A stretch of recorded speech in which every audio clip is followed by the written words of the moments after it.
The following is for entertainment purposes only. We are not financial advisors. We are not responsible for any losses, only the profits. Let's switch it up and talk about some money before we even talk about the product, because why are we here? We care about the money. Look at this. Decarbonization Plus Acquisition Corporation. This is the second one. DCRNW is the one we're looking at, the warrants. They just signed up with a new electronic vehicle charger. It's awesome. We'll get into more details why later, but this thing, price action is sitting at $1.06. I didn't even look early this morning because I figured it popped to like $2 and probably chill there. It's went to like $1.15 from $1 and then went back down to $1.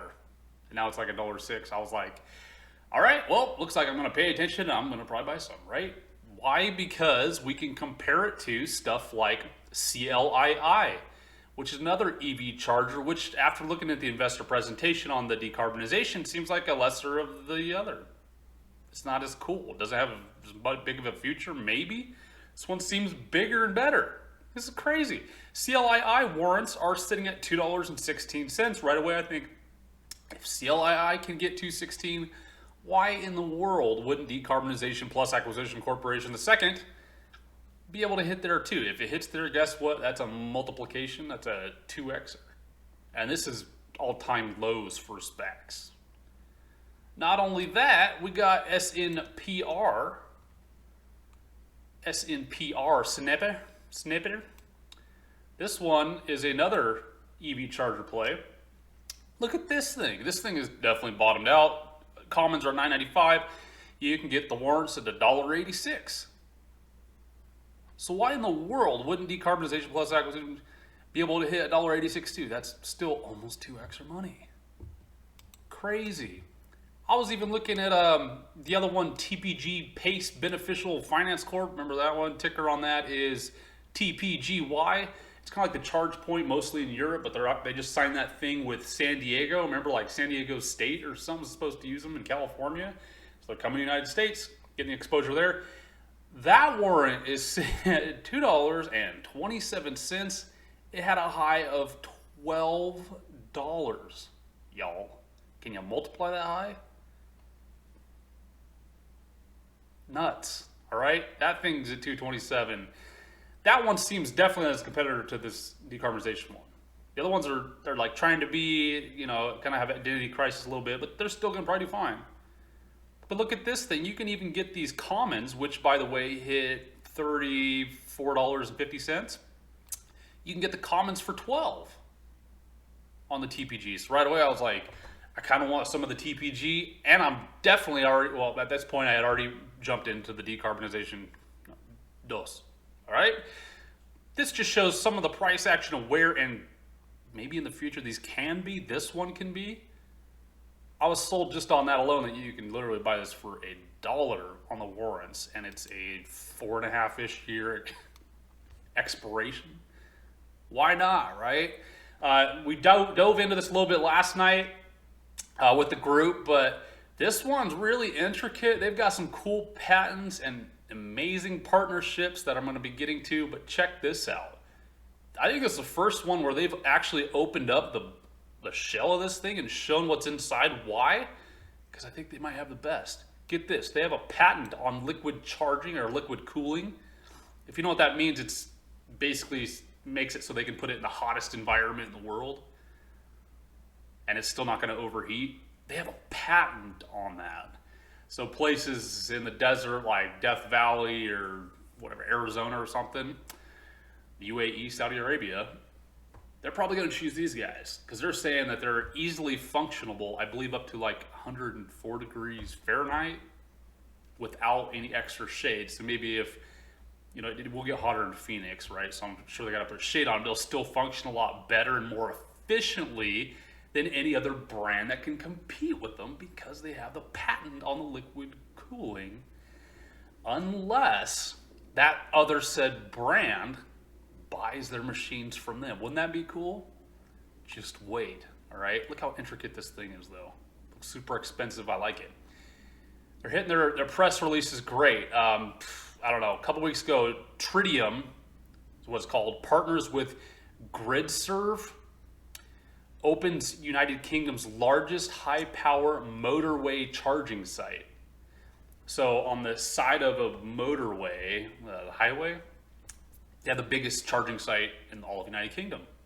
It's them. These guys are big in Australia also. They're also kind of big in the United States, but you might not know the brand, and this is probably why. Over on this third one, Osprey Chargers, have you heard of them? I have. Charging network installs the first Tritium RTM75 DC rapid chargers in Europe. You see what just happened there? We got a different brand that's totally branded on top of their machine. So not only do we have our own brand of Tritium brand chargers that we can have, because of their patents and how Gucci these things are, a bunch of other brands go and land the accounts, and then they just buy the guts and the machines from them, and whoever installs them. But we can make money as a middleman play here and as a frontman play. That's huge. Right here, Reveal announces all-electric, all-employee rideshare service in New York City. All right, so we're actually in New York. See what else just happened here? We have another brand association, Revel. So the Revel brand of electronic vehicle charging in New York City and ride sharing, guess what? They use the Tritium charging. Boom, there's two brands doing sales for us. Then this third one was the icing on the cake for me. Tritium selected for the United States Army's Powered Transfer Cohort. What does that mean? The United States Army is going to use them for the electric vehicles. That's massive. All right, the U.S. Army, it's not just in the United States. It's all over the world. So wherever we set up a camp, I bet you we're going to call these people in to set up the electronic vehicle charging. One of the other big things about keeping these cool and being able to have them in hot and colder environments is the fact that this is the first pure play for DC charging. What does that mean? This is the first pure play for super fast, beefy, monstrous, big old beefy charging, all right? All the other ones are like starting out with the little ones that take forever, no one wants to use anymore, and are probably gonna be obsolete and have to get replaced, money out the door. And these guys are just like, no. We want fast charging because that's what everyone else is gonna want to. Who wants to go pull up to a gas station and wait an hour and 30 minutes to charge a car? No. What if they can pitch it that, what is it, like 10 or 15 minutes? You can go like 200 plus miles of range and charge in like 10 minutes. That's what I'm talking about. If I can go to a gas station, electric vehicle charging station once a week or once every 2 weeks and only have to spend 10 minutes there and I'm good for 200 more miles, cool. I dig it. Can you dig it? Many other brands. Alexent, haven't heard of them, but Evlomomo and PT Group launched first DC fast charging station under their joint collaboration in Thailand. Dude, we're in Thailand, across Europe. We're in Australia. I haven't even got to the investor presentation, but look, they're really transparent. I like the website probably better than any of them out there. You can pick 50 kilowatts, 75 kilowatts, 175 kilowatts, and then 350 kilowatts of raw power. That's the one you want, right? If I end up buying a convenience store this year, guess what I'm putting in? I'm putting in 350. I'm going to put the 350 kilowatt in there. Because that's what people want, dude. Plus, do you see what this is? It's a big old screen, which is like the Snapper Tortoise. Remember SNPR, I believe, is the ticker on that one. They're big on their advertising on front because they're going to make money selling the advertising to different customers. Looks like you can do that on this one too. So sweet, we even get that. They're super duper top line. Let's dive into the investor presentation. It kind of says the same that most of them do, right? They're undervalued compared to the rest. They kind of are. They're gonna pitch why electronic vehicle chargers need to be around. You guys probably already all understand that by now. I'm not even gonna talk about it. I will tell you this though, they have 4,400 of their chargers already sold, which is quite a bit. They're in 41 countries, so that's some macro exposure. 84 million forecasted revenue this year, so they're actually in revenue. I don't think they have any debt either. When I looked up debt, it said zippity-doo-dah-day, and I don't know if that is after they're reflecting the SPAC bro money in there or not, but I don't know. They're saying in 1 minute, they can add 20 miles of a charge. So if you're running late for work, you can charge your vehicle for 1 minute and get 20 miles out of it. That might last some people a week in 1 minute of charging. You know, they got the software, high quality customers growing, $1.6 million gallons of gasoline to offset, 2.7 million high power charging sessions delivered. So they're working, it's already done, it's out there.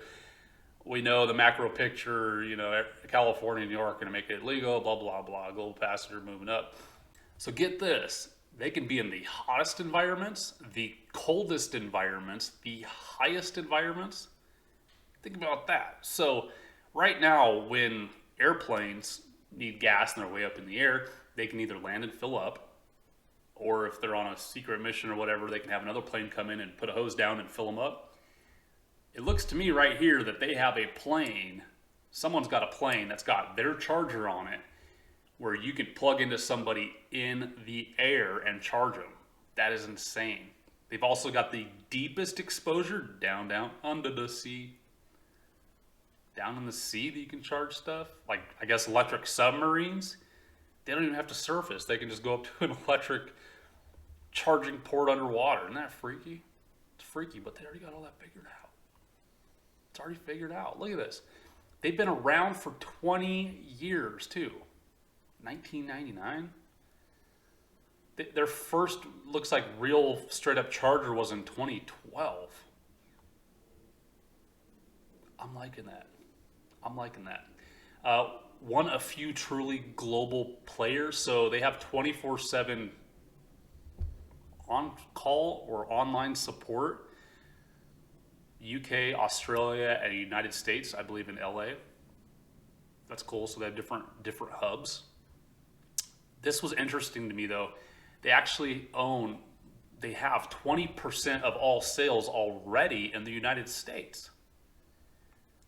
Kind of tells me, I bet you all those charge point chargers, I bet you maybe a lot of those, maybe all the fast charging stuff out there that all of them are branded charge point, all the ones, it's probably these guys. Because how do they own 20% of it and none of us have ever heard of tritium charging? Have you? I bet it's because there's other stickers sitting on top of 20 or 70% of sales in Europe and 10% in Asia Pacific. It's huge. Here's some of the brands that put their sticker on their machines. Simmons, Circle K gas station, Shell. So Shell's chargers are actually, these guys' chargers with the Shell stickers on. Simmons, Nikola, boy, that's crazy. But of course Nikola didn't actually invent anything, right? Of course they're just putting their Photoshop on top of it. I'll stop, I swear.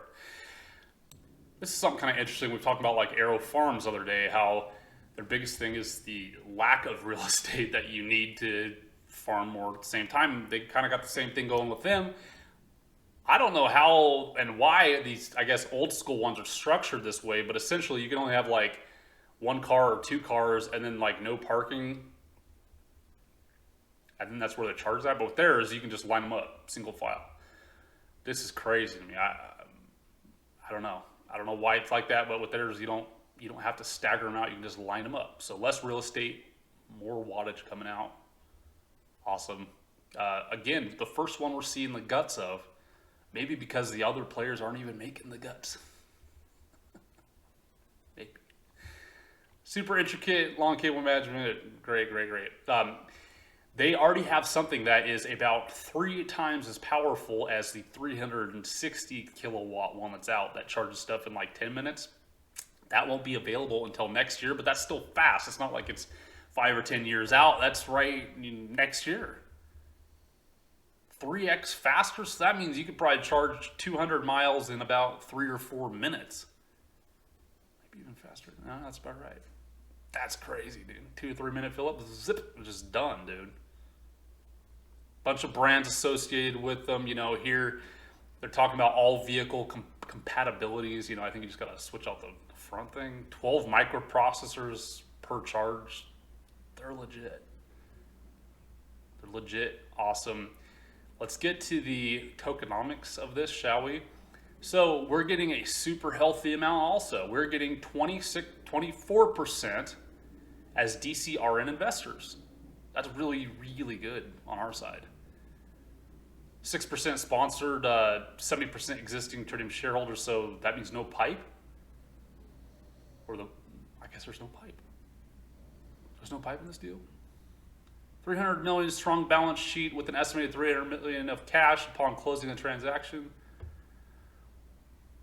I guess there's no pipe.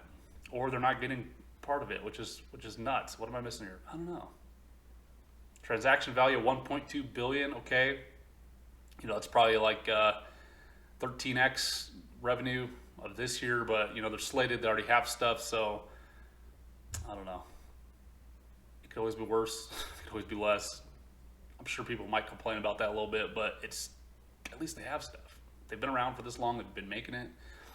They're showing here that something that separates them apart is their leading technology they have, their blue chip customer base such as the US Army, sustainable growth, scalable margins, real revenue base today, right? So they actually have revenue, unlike a couple other ones we even talked about, which I like, but I don't know, it's a little better. Compelling valuation, this is where they show they're undervalued compared to everybody else by far. Something that was interesting here is they're showing that even if, let's say, where is it here? If they were $33.57 per share right now, they would still be undervalued compared to ChargePoint as far as revenue. That's like a 3x on the commons and probably a 10x on the warrants from here. We'd still be way under 25% undervalued compared to ChargePoint. I'll let you decide on that. Ding, ding, ding. We're right. So here you go. This was like 5 years ago. This is a long time ago. But look at this. Tritium and ChargePoint partner for faster charging across the United States. So again, this is how I think they're getting a lot of their US exposure right now is through ChargePoint. So if you see ChargePoint fast charging, it probably looks like that a little bit. It's probably Tritium. Fantastic. Check out this post. This is basically showing about their patents with the liquid cooling I was talking about. Exceedingly durable over a wide range of environmental conditions. It's a big deal. If you know anyone that makes computers and stuff, liquid cooling's the bomb, all right? Here's more of this just big, huge stations they have with the Revel thing in New York. Absolutely massive. And then this is more of the US Army stuff that they're partnered with. The team, I think we got some like US Airlines or Boeing or someone I think is the CEO of this thing, which is absolutely huge. Good team. On this one, it's one of those warrants for sure that I don't see how we will not multiply your money, at least by one time, unless something crazy macro happens. But how will you not? Even on the commons. I'd be surprised if by the end of the year those don't multiply it. Get a little bit of both. I don't know. I'll leave it up to you. Did you notice in my videos I don't have any advertisements whatsoever? That means I'm doing this for free for y'all. All I ask is that you help share this video with your friends on your social media, like it, subscribe, and put a comment down below. It just helps with the ranking. We'll see y'all after tomorrow. Oh, check out this new coin I made. If you want to buy one just like this, just head to the website and click Buy Silver. Please friend us on Twitter and StockTwits.